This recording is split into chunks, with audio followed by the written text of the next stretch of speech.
When I was 22 years old, I accepted my first salaried position, and I was earning, get this, $18,000 a year. I thought I had arrived. I was feeling rich and important. It was awesome. Eventually, though, you start to realize that 18,000 even 40 years ago, it just wasn't all that much. Later, I accepted another position, this one paying $35,000 a year. Oh my gosh, those were heady times. Still, this was kind of anemic. I mean, given my financial obligations and my goals and so forth, for my family and myself, 35 just wasn't going to do it. So a little later, I accepted a position at $50,000 a year. And yet still, I wasn't really able to meet my goals or my obligations. Even though every time I accepted a new position, it felt really, really good and I felt really, really rich, it wasn't long before I kind of moved into that new pay grade. It's the hedonic treadmill, the idea that something that gets us really, really excited at first eventually kind of tapers off and we return to the mean, if you will. If this sounds familiar to you, then you have experienced the profit motive. The idea that, okay, if I just get this little bit more, I will then be happy. And yet, when you get it, it's pretty exciting. I'll grant you that. But before long, it just goes right back to where you were. You are constantly striving to move forward because you're never satisfied with what you have. Okay, so what is this profit motive?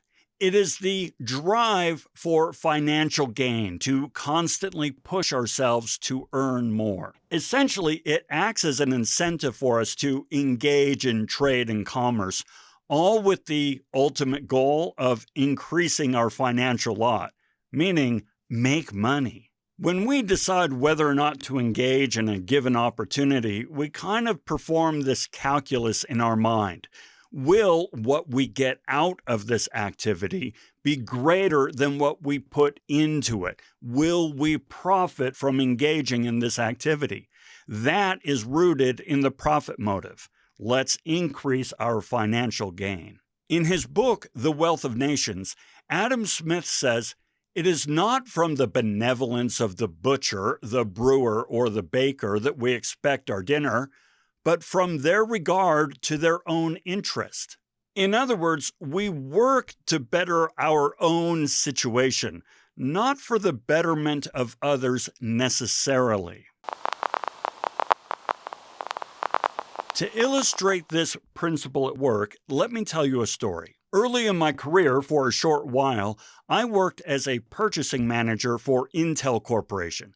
Now, I worked in a fab or a fabrication factory or what have you. That's what they call a factory in the tech world. Anyway. So I worked in this fab. And one of the things about fab employees, the culture, is, well, they think pretty highly of themselves. They're the tip of the spear. They are the revenue-generating arm of the company. After all, they make the chips, so yeah, they're the rock stars of the company.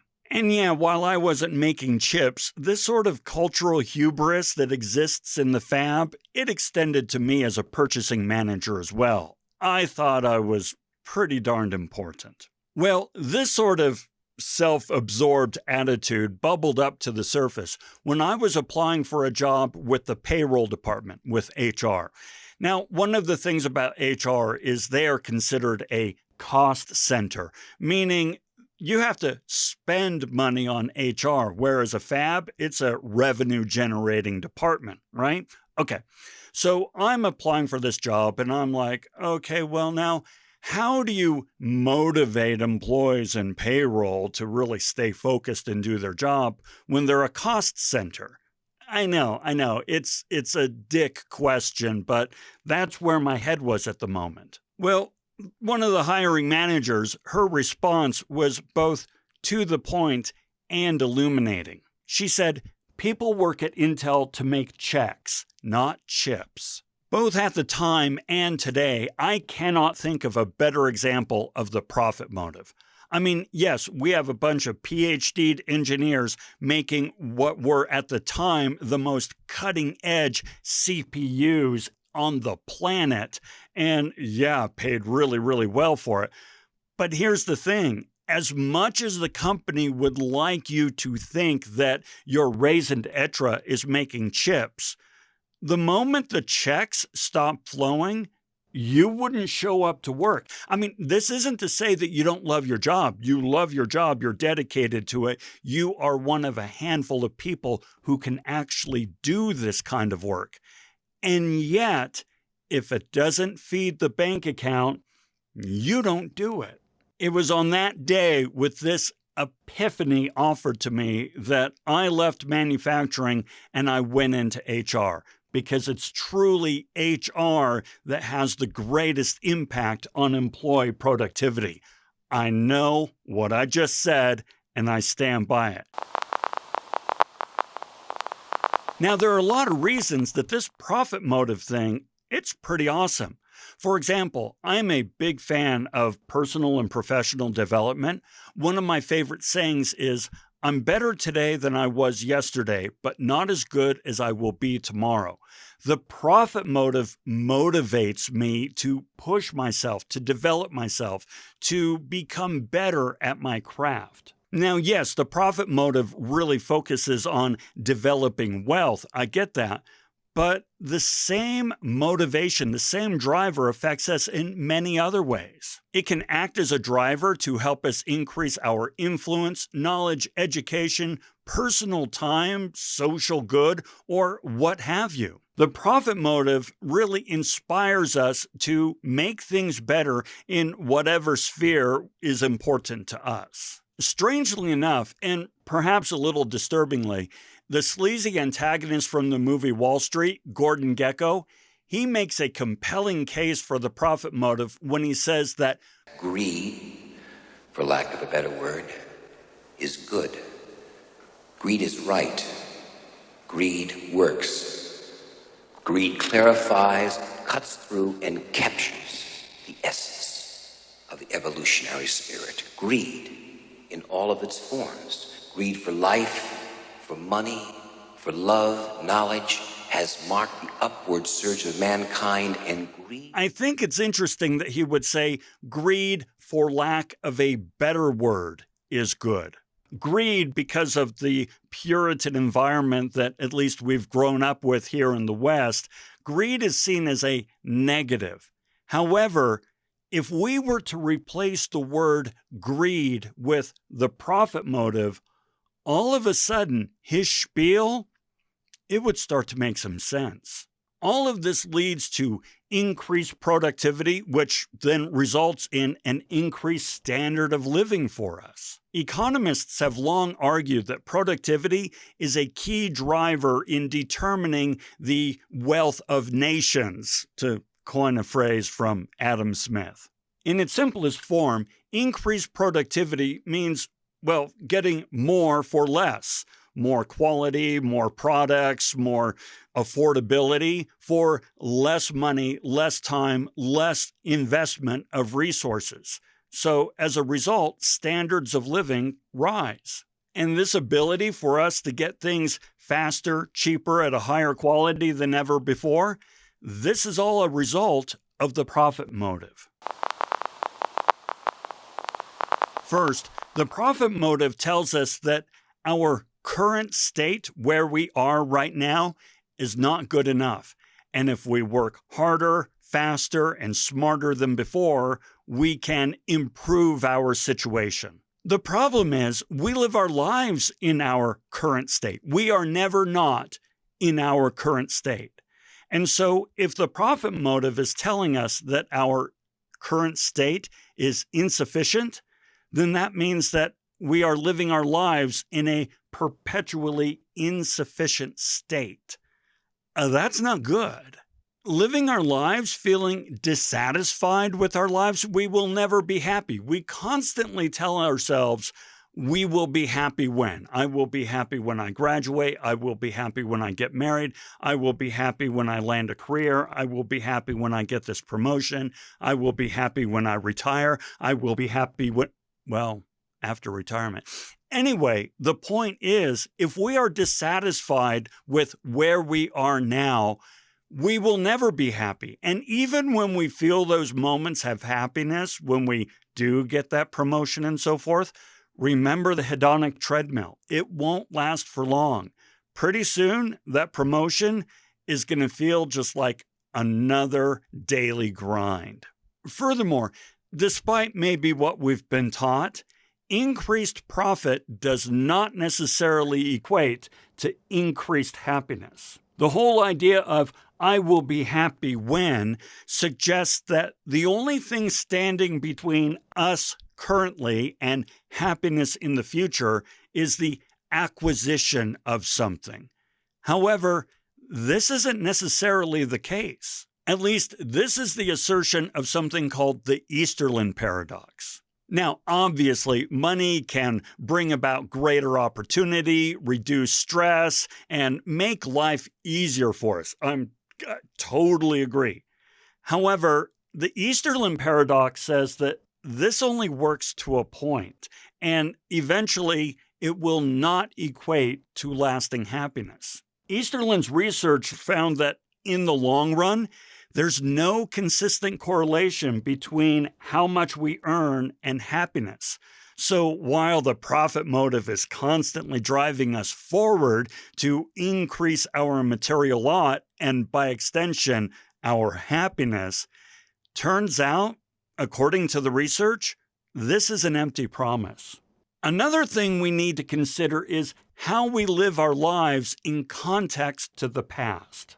With few exceptions, we live lives that are immeasurably better than anybody has in past generations. If I had to choose between my 21st century middle-class lifestyle and the lifestyle of somebody insanely rich, say even 150 years ago, odds are I'd stick with my suburban lifestyle here in Utah. Wind the clock back even a century or so, and I'd have to turn in my Toyota Highlander for a Model T, my smartphone for a piano, my computer for a library card. Don't get me wrong, libraries are cool, but come on, computers, right? I mean, I don't want to do that. I love what I've got today. And don't even get me started on indoor plumbing and flush toilets. And I'm not even rich. I live a middle-class lifestyle, and I can just blow the socks off of a rich person 150 years ago. The irony is that while today we move faster than anybody has in the past and have more technology at our fingertips and more time management tools at our disposal, we are more stressed and anxious than ever before. Largely because the profit motive tells us that we need more than we have right now. All of this means that instead of allowing the profit motive to inspire us to chase more, we need to exercise gratitude for what we actually have. Remember, we live our lives in the current state. We should be grateful for our current state. The profit motive doesn't really encourage this. You know that feeling when you buy something new and you're just kind of glowing? It's like, oh, this is cool, and oh, I'm cool, and I'm happy, and so forth. Well, eventually that shine kind of wears off.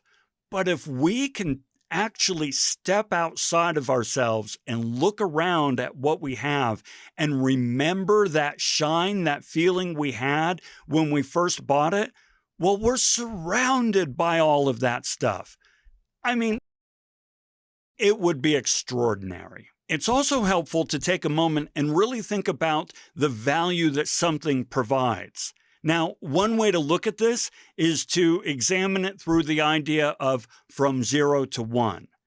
The idea of from 0 to 1 means if you completely lack the ability to do something, you are at 0. But now if purchasing something brings you to 1, well, now you've moved from 0 to 1. But upgrading that thing that you've purchased, well, it doesn't get you past 1. You're just 1 in a little bit more luxury.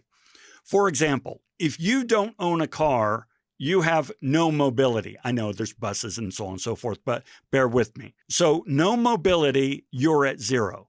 You purchase a beat up junker that can just barely move, but it works, it's safe, it'll get you there. You are now at 1. You've moved from 0 mobility to 1. You're mobile. Now, you could trade that junker in for a Porsche, and that would be sweet, but you're still at 1. You're no more mobile than you were before. And so what was the value of that upgrade? In terms of function, there was no value to that upgrade. So are you really at 0 in many aspects of your life? You're probably at 1 in most. It may not be a Porsche, it may not be a mansion, it may not be a speedboat, but odds are you're at 1. And we should be grateful for this. And yet another thing about the profit motive in terms of a con is that it encourages us to measure our value in terms of wealth. Now, I'm just going to say that's jacked up. I know, we spend so much time as cogs in the economic machine, right? As employees. The majority of our waking life is spent as an employee. So it's really easy. And furthermore, money is quantitative, right? So we can count it really easily. So it's easy to valuate our worth through salary, money, wealth, things like this. Problem is, we live vast, amazing, incredible lives outside of our role as employees.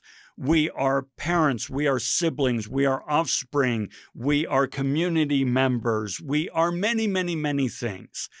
And yet the profit motive does not easily allow us to judge our worth in those other domains. Instead, it says, just focus on the money. So in conclusion, let's just remember the saying, all things in moderation. Me, I'm a big fan of the profit motive. It has really allowed me to accomplish a lot, and I feel good about myself for that. On the other hand, I'm really aware of the costs. I remember, and I will feel it many more times in the future, that aching sense that there's something missing in my life. And it's like, Lon, there's not a whole lot missing in your life. Stop feeling like you need to push forward to the next thing. Take a moment to appreciate what you have. One more saying to remember, I think it was Seneca the Stoic who said something along the lines of, happiness is not getting what you want. Happiness is wanting what you have. So, something to consider. All right? Hey, thanks a lot for joining today, and until we talk again, have a fantastic day. Hey, and you know what? A huge shout out to my Patreon supporters and YouTube community members. We've got Cameron, Trish, Chelsea, and Movin' Death. I'm sorry, Cameron, Trish, and Chelsea, but Movin' Death beats you in username. I know, it's your parents' fault. I get it. It's not your fault. We will all learn to cope. All right?